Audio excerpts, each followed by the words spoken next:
Le Casa ne fait pas le poids face au Jaraaf de Dakar parce que même année bi nga xam ne Casa jël na ci def na woon doublé Coupe du Sénégal championnat Jaraaf da ko dominé woon ci année boobu noonu. Il n'y aura pas de favori dans ce match-là, même si Jaraaf, comme nañ ko waxee léegi, Jaraaf mooy accueillir, mais il n'y aura pas de favori. Entre le Jaraaf et le Casa Sport, c'est difficile, c'est tout le temps difficile de prédire un favori. Le Casa Sport, ça reste une grande équipe parce que soo xoolee année yi muy nekk en difficulté année yooyu noonu lay gën a dangereux en coupe mu nekk benn club boo xam ne club bu coupe la. Sur cette affiche, on peut dire que duel des extrêmes la ñuy am ci quart de finale yi.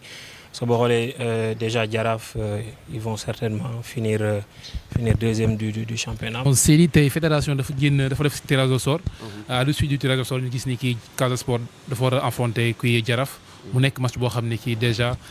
bu ñu ko waxee sax xam nañu boobu mooy choc au quart de finale yi lan mooy sa réaction après le tirage au sort de la fédération surtout ci match Casa Sport ak Jaraaf.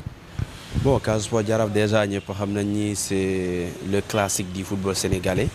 boo xam te ne moo gën a ancien mais après depuis quelque temps il faut constater que le Casa ne fait pas le poids face au Jaraaf de Dakar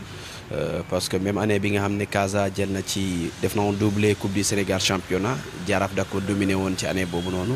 Cette année beneen contexte la parce que ñaari équipe la yoo xam te ne bokkuñu d'ailleurs objectif yi nga xam te moom la ñu am ci saison bi Casa joue toujours li nga xam te ne moo nekk le maintien buñ ko amee amuñu beneen objectif ci saison bi après il ne peut pas se permettre ñu naan dañuy am objectif gagner Coupe du Sénégal bu leen ci fekkee ñu jël mais pour le Jaraaf c'est en quelque sorte entre guillemets une obligation de gagner au moins la Coupe du Sénégal parce que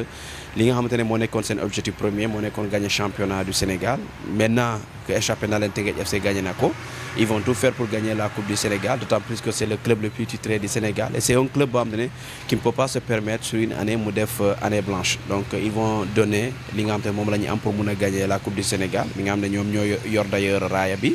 pour retourner en Afrique. Match bu nar a neex la de parce que déjà je pense que ce sont les ñaari équipes yu mujjee jël kii bi la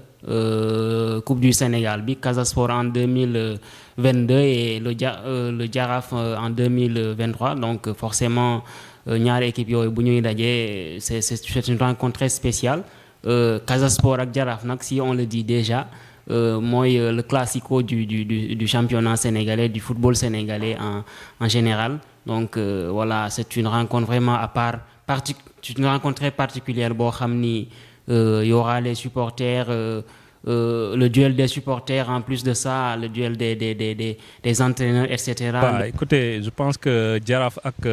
Casa Sport soo xoolee c'est le classique du football sénégalais ces dernières années donc mu nekk ñaari équipes yoo xam ni ils jouent les premiers rôles en championnat ak Coupe du Sénégal cette fois-ci moom ce sera benn match boo xam ne ce sera un peu particulier parce que soo xoolee ñaari équipes yëpp ñàkk nañu championnat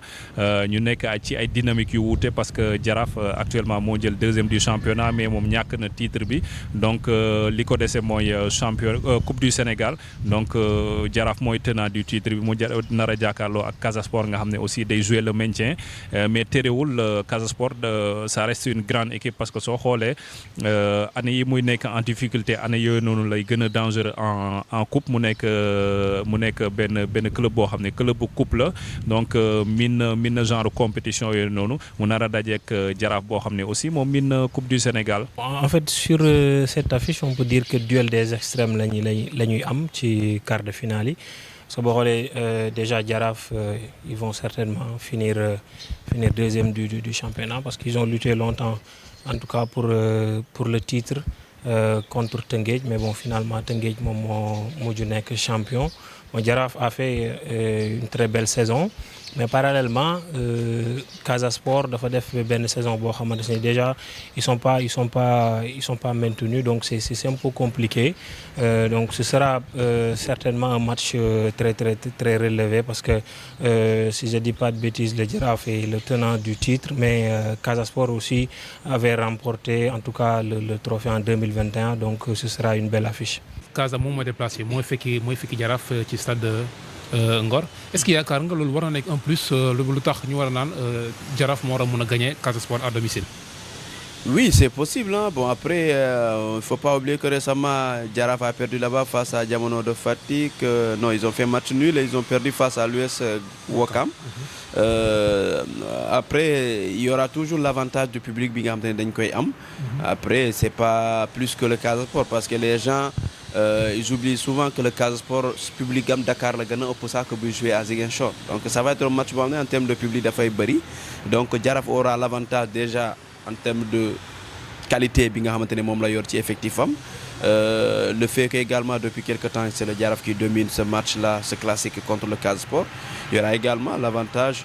bi nga xamante ne mooy sur la forme du moment sur cette saison quand même. Boo xoolee si tu fais la comparaison sur li nga xamante ne mooy talent yi nga xam ne ñoo nekk ci ñaari équipe bi et surtout li nga xamante ne moo nekk vécu ñaari équipe bi expérience bi nga xamante ne joueur Teungueth Jaraaf yi am nañ ko. Je pense que le Jaraaf est favori même bu ñu ko joué woon terrain neutre même bu ñu ko joué woon Kolda wala Ziguinchor le Jaraaf est favori mais après comme je l'ai dit c'est sur un match où peut se passer des calculs Jaraaf actuellement c'est sûr qu'ils ne vont pas aborder les matchs de la même façon parce qu'ils ont déjà perdu le championnat donc ils vont beaucoup calculer comment aborder ce match comment éviter d'être éliminé li nga xamante ne mooy Coupe du Sénégal et faire une année blanche. Non match bu am solo la ci ñaari équipe yi rawatina Casa Sport nga xam ne seen xel yëpp actuellement ci maintien la nekk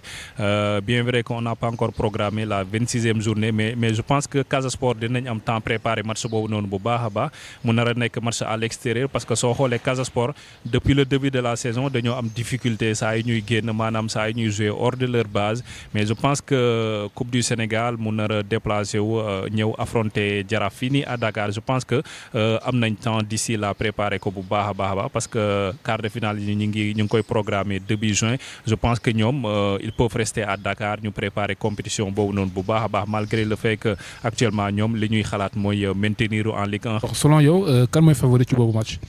Bah, je dirais Jaraaf du point de vue en tout cas des résultats surtout en championnat Jaraaf li mu wane ils sont vraiment largement surtout côté effectif surtout côté fond de jeu etc. En tout cas Jaraaf est beaucoup plus étoffé ils ont un jeu beaucoup plus organisé, beaucoup plus fluide que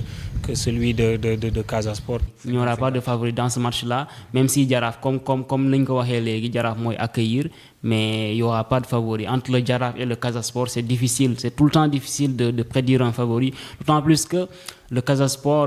je leur souhaite tout, qu'ils se maintiennent, comme je souhaite à Djambar et au Stade de Mbour de se maintenir, mais le Casa Sport voudra vraiment laver l'affront, sauver sa saison et sauver sa saison ça passe par aller au bout de cette Coupe du Sénégal là. jàpp naa ne Jaraaf mooy favori parce que en termes d'effectif je pense que Jaraaf moo ko gën a baax effectif en plus beneen avantage bi mooy Jaraaf joue à domicile beneen bi mooy également perte nañ li nga xam ne moom mooy championnat donc pour sauver seen saison dañoo bëgg a conserver seen titre de Coupe du Sénégal pour mën a delluwaat compétition africaine de club muy Coupe CAF disputé ko l'année prochaine.